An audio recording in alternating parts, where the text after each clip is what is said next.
Let me ask you this, Larissa. What would you say are the most common tax deductions that people don't know about? What's common that they don't know about?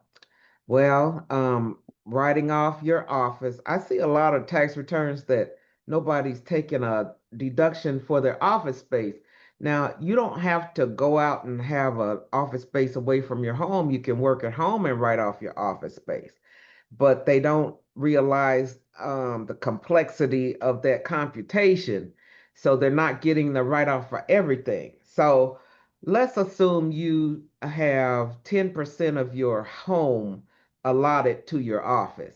That means you get to write off 10% of your mortgage or 10% of your rent, 10% of your electric bill, your gas bill, your water bill, your what else do you have? Security. You get to write off the internet, your let me think. It's just so much that goes into whatever goes into that office space that um you can write off and get this big deduction off your taxes. Also, if you buy some furniture for your office, all your equipment, um, telephone, everything you need to run your office space. So that's Mm, what you're able to write off. okay, interesting. Okay, so um, what would you say is the difference between tax avoidance and tax evasion? Tax avoidance and tax evasion. Avoidance, I don't know which one is good. Avoidance.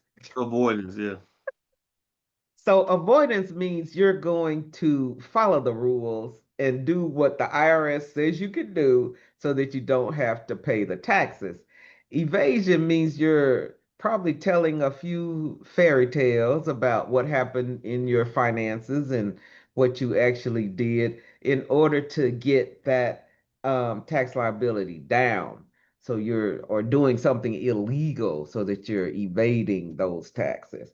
But you don't have to do all that. I've had people try to come in and tell me, well, I can say this and I can say that. But you don't have to do all of that because it's right there in the law that gives you the right to claim the things that you need to claim, that you should be claiming in your business so you don't owe any taxes. So it's Let me ask easy you if this. you So, just so what do if, it. what if, so what if I work from home for another company and I don't have an LLC? Am I able to write any of that off, or would I need an LLC or to be a contractor to write things off? Yeah, you'd have to be a contractor to write things off. If you're a W-2, there's just nothing. Mm, okay. Well, what about things like IRAs and 401ks, and what do you think is a missed opportunity there? I mean, I've always felt that that not that literally the fact that so many people are not aware of what it means to do tax deferred or tax advantaged investing. Mhm. That's very costly. It probably costs our community trillions of dollars. Mhm. What would you say that you've seen in terms of not utilizing that tax deferred investing as a way to kind of get away from taxes as well?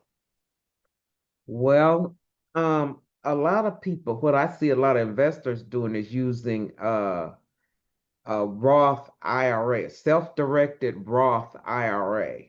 So they would, any money that they have put into the Roth, they can use that to invest in whatever. If it's self-directed, that means you decide whatever it is you want to invest in. So people that don't take advantage of that, and maybe they're just throwing money into some type of a retirement vehicle, they're missing out on the benefits of the investment by Hmm. not doing that. Okay. So ultimately, well, let me ask you this too about audits, red flags, things like that. Like what are given that so many people write off so many things, what would you say are some of the biggest red flags in terms of, what would cause the IRS to take a second look at a tax return? Well, the IRS has a system where they pretty much know the average cost of just about everything. So if your numbers are outside that range, they probably want to talk to you.